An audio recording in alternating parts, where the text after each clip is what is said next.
আসসালামু আলাইকুম। আশার অঙ্গন থেকে আপনাদের সকলকে জানাচ্ছি অনেক অনেক শুভেচ্ছা। আশা করছি সবাই ভালো আছেন। আলহামদুলিল্লাহ আমিও ভালো আছি। এখন বাজে একদম পৌনে ২টা। আমার ভিডিওতে আসতেছে কিনা জানি না। প্রত্যেকটা মসজিদে নামাজ শুরু হয়ে গেছে।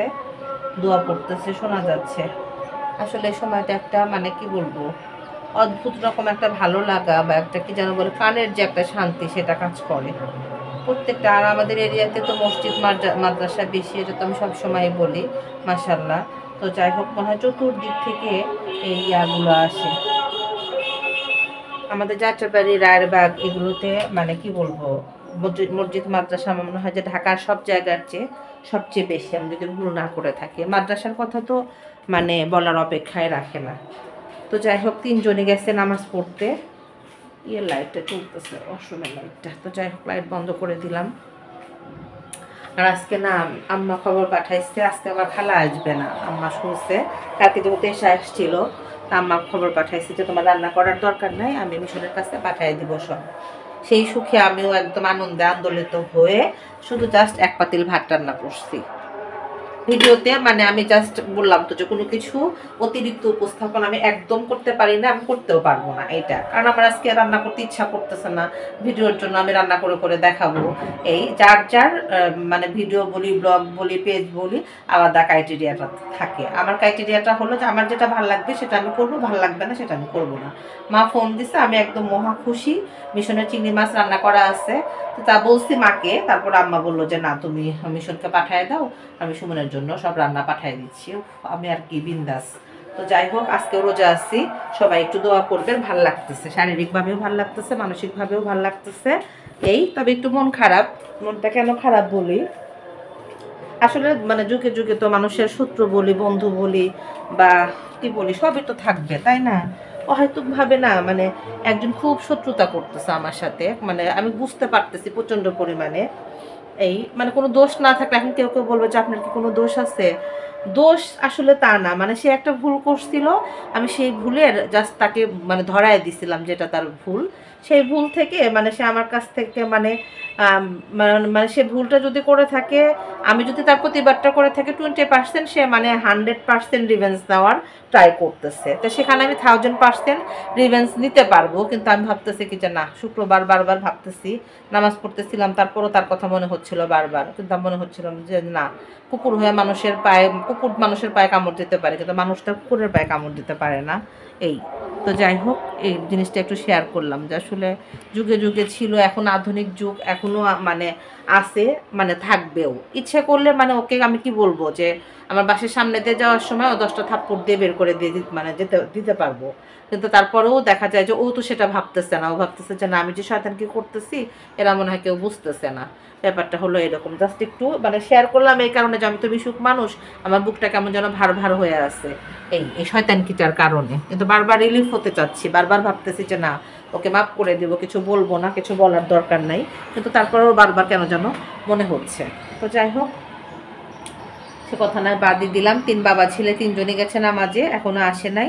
আমি গোসল টোসল করে ওদের জন্য অপেক্ষা করতেছি। আর মিশন গেছে আম্মার বাসার মসজিদে। মিশন তো সাধারণত নানার সাথে নামাজ পড়ে, এই শুক্রবারটা। অন্যান্য বারে তো আব্বার সাথে খুব একটা ওর দেখা হয় না। আর ও যেহেতু নানি রিলেটেড বেশি, নানির সাথে দেখা করে বেশি।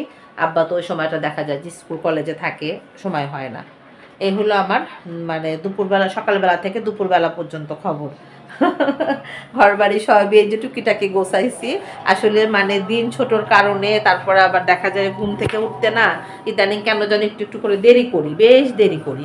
বাইরে কিন্তু প্রচণ্ড পরিমাণে আলো, এই যে আমি পর্দা দিয়ে করে রাখছি তো মাহিনের রুমটা, এই কারণে অন্ধকার লাগতেছে। না হলে আবার ওই বাসার বেলকনি থেকে মনে হয় একটু খেয়াল করলে লোকজন দেখা যায়, এটা মনের ধারণা। তো যাই হোক, গাছগুলো একদম বড় হয়ে গেছে। এই যে প্রত্যেকটা গাছ বারান্দাগুলো ডিপ ক্লিন করা খুব দরকার। কালকে সবগুলা টপ সরায় বারান্দা ডিপ ক্লিন না করলে বারান্দার অবস্থা একদম নাজেহাল হয়ে গেছে। তো যাই হোক, এই হলো অবস্থা। ওরা আসলে এখন যে যা খাবে, মিশন হয়তো খেয়েও আসতে পারে, আবার এমনও হতে পারে যে না, নিয়ে এসে এখানে খাবে। যেটা যে পরিস্থিতি হয় সেই পরিস্থিতিতেই আগানো যাবে। আর সবাই দোয়া করবেন এই শয়তান বদনজর এগুলো থেকে যেন আল্লাহ আমাকে রক্ষা করে এবং হেফাজত করে। প্রচণ্ড পরিমাণে প্যারার মধ্যে আছে এগুলো নিয়ে। এগুলো আসলে মানে কি বলবো, মেন্টালিভাবে একটা টর্চার ছাড়া কিছু না। আর সবচেয়ে মানে বেশি কষ্টদায়ক হলো এই জিনিসটা, যে আপনি যখন মানে একদম একটা মানুষকে কি বলবো, মানে পারা সত্ত্বেও সে শয়তান কি করতেছে আপনি জানতেছেন, বুঝতেছেন, কিন্তু আপনি কিছু মানে বলতেছেন না নিজের বিবেকের কারণে বা আপনার শিক্ষার কারণে, আপনার পারিবারিক শিক্ষার কারণে। সেটা অনেক কষ্ট হয়ে যায়। যারা আমার কথার মূল্যটা মানে বুঝবে তারা বুঝতে পারবেন ব্যাপারটা, যে আমি তাকে মানে এক নিমিষেই মানে কি করতে পারবো সে হয়তো ধারণাও করতে পারবে না। কিন্তু আসলে মানে আমি ওই যে একটা কথা বললাম যে পারিবারিক শিক্ষার কারণে মানুষ সব কিছু পেরে উঠতে পারে না। একটু দুঃখ শেয়ার করলাম। তবে দুপুরবেলা এখন এই পর্যন্তই, আবার দেখা হবে ইনশাল্লাহ। তো নামাজ পড়ে তোমার হাতে কি ছিল আব্বু? ওয়াজ মাহফিলের কি এটা? ও আচ্ছা আচ্ছা, মাহফিল হইতাছে, আমি যাই। এটা তো শুনতে যেতে হবে আব্বু, এটা তো ইয়া না কেন বলো তুমি, যে কিসে শুনতে যেন যাই। যেতে চাও শুনতে? এটা কবে? সন্ধ্যার 15 পরে? জানুয়ারি। 15 জানুয়ারি। আচ্ছা, তোমার আব্বুর সাথে যদি সময় পাও তো যাবে, একা যেতে পারবে না। কিন্তু 5 তুমি দিন কি পর 5 দিন পর? এখন খাবা না আব্বুর সাথে খাবা? ওয়েট করতে হবে, নানি খাবার পাঠাবে, সরি। আব্বুর সাথে। আচ্ছা ওকে। এখন একদম সন্ধ্যার মনে হয় আর 10-15 মিনিট আছে। দিন তো একটু বড় হয়েছে মাশাল্লাহ। যাই হোক, আমি চলে আসলাম একটু খাবার রেডি করতে। আমি তো যে দুপুরবেলা মিশন আসার আগেই জাস্ট শুয়ে পড়ছিলাম। আমার বাসা থেকে খাবার আসছে, মাহিন আর ওর বাবা খেয়ে নিচ্ছে, আর মিশন বলতেছে আম্মু আমি নানু বাসা থেকে খেয়ে আসছি। তো যাই হোক, আমি আর আম্মার হাতে গরুর গোশত এখন খাবো না, খাবো একটু ছোট মাছ। আর সাথে হলো আমার যে বট ভাজি আছে সেটা এখনো রয়েই গেছে, তো এটা দিয়েই একটু গরম করে নিলাম। আজকে আরও বেশি মজা লাগবে। আর কয় মিনিট আছে বুঝতে পারতেছি না, রেডি করতে নিয়ে 15 বাজে 20 না 25 মনে হয় আজান দেয়। দেখে মনে হচ্ছে আজান দিয়ে দিবে, কিন্তু আবার কেন যেন মনে হচ্ছে যে না, দেরি আছে। তো যাই হোক, সব একটু রেডি করে ফেলি, সময় প্রায় অনেক কাজ। এই যে এখানে একদম এক স্তূপ হয়ে আছে, কেমন যেন ইদানিং অলস হয়ে গেছি, বয়স হয়ে যাওয়ার আগেই অলস হয়ে যাচ্ছে, কাজ কেমন যেন খালি পেন্ডিং রয়ে গেছে সব। এদিকে কাপড় চোপড় বারান্দা থেকে উঠালাম, সেগুলোও কিন্তু গোছানো হয় নাই। ও তোমরা দুই ভাই কি রুম চেঞ্জ করছো? আমার মিশন এখানে, এই যে না মাহিন বলতেছে যে মাহিন মিশন আমার রুমে। কাপড়গুলো উঠাও নাই এখনো? এখন মানে একটু না উঠালে না কেমন যেন মানে মাহিন বলে যে আম্মু ভেজা ভেজা লাগে, এই জন্য উঠায় ফেলতেছি। অলরেডি শুকায় গেছে, শীত তো মনে হয় চলেই গেল মনে হচ্ছে আমার কাছে। দুপুরবেলাও ফ্যান দিতে হয়েছে। আব্বু আমি কিন্তু ইফতার করবো, আমার কাপড় গোছানোর একদম সময় নেই। তুমি সব গোছায় জায়গার জিনিস সব জায়গায় দিয়ে দাও, মিশনকে বলতেছি। মোচাটা আর এখন উঠাবো না, মোচাটা ভেজা ভেজা। মাহিনের কাপড় মাহিনের অড্রপে দিও, আমারগুলো আমার অড্রপে দিয়ে দিও, আর তোমারগুলো নিচের জায়গায় রাখো। হঠাৎ করে একটা গেস্ট আসছিল, ঝটপট করে চা বানাতে দেখা গেল যে চা পাতিটা বেশি পড়ে গেছে। এখন এই চা খেতে আমার আর ভালো লাগবে না, নতুন করে আবার চা বানাতে হবে।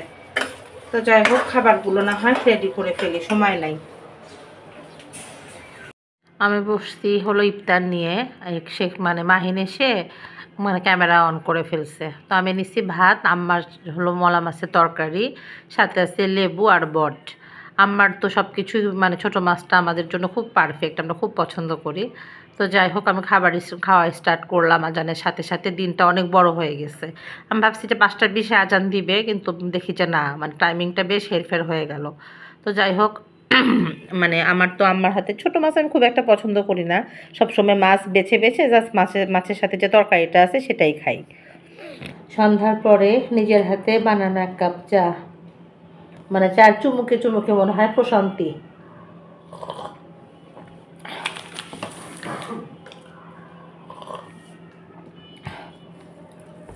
মানে রোজা রাখলে না সবচেয়ে কোনো কিছু কষ্ট হয় না, সবই ঠিক আছে পারফেক্ট, কিন্তু চার জন্য যে মাথা ব্যথাটা এটা কিন্তু ঠিকই করে, প্রচণ্ড পরিমাণে মাথা ব্যথা করে।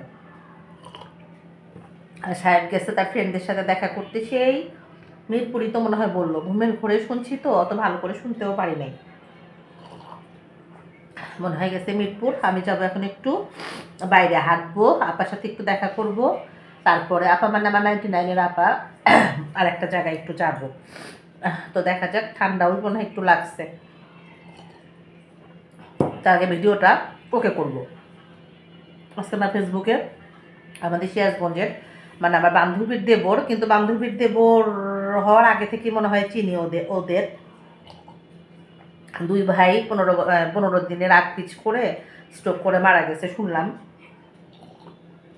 মনটা এত খারাপ লাগলো তা বলার মতো না। অনেক মানে ছোটবেলা থেকে, মানে আমার ছোটবেলা প্লাস ওই যাদের কথা বলতেছি ওরা দুই ভাই, রাসেল আর রাজীবকে আমি খুব মানে ও ছোট ছিল তখন চিনতাম, আমাদের বাসায় আসতো। সবচেয়ে অবাক লাগতেছে যে মাত্র 15 দিনের ব্যবধানে দুই ভাই স্ট্রোক করে মারা গেছে শুনেই মানে ইফতারের আগে মনটা কেমন যেন একটু ধাক্কা দিয়ে উঠলো।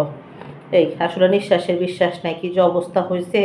বিশেষ করে ছোট ছোট অল্প বয়সের মানুষরা যে চলে যাচ্ছে, এটা আসলে মানাই যায় না। এই মনটা খুব খারাপ হয়ে গেল। সাথে সাথে সিরাজগঞ্জ ফোন দিছি যে কি অবস্থা, এটা সত্যি কি না। পরে শুনলাম যে না, আমি তো খবর কি আর মিথ্যা হয়, কখনোই না। এই তো যাই হোক, ভিডিওটা না হয় এই পর্যন্তই রাখি। সবাই ভালো থাকবেন, যে যেখানে থাকবেন, যে সিচুয়েশনে থাকেন না কেন, মানে কিছু তো করার নাই, ওভারকাম করার চেষ্টা করতে হবে। এই মানে সামনে আগায় যেতে নিলে পিছে থেকে টেনে ধরার মানুষের অভাব হবে না, তার জন্য তার সামনে আগায় যাওয়া বন্ধ করা যাবে না, সামনে মানে এগিয়ে যেতেই হবে। এই তবে আজ এই পর্যন্তই। সবাই ভালো থাকবেন, সুস্থ থাকবেন, আশার অঙ্গনের সঙ্গে থাকবেন, আমার চ্যানেলটি সাবস্ক্রাইব করবেন, সেই সাথে গঠনমূলক সমালোচনা করবেন। আল্লাহ হাফেজ।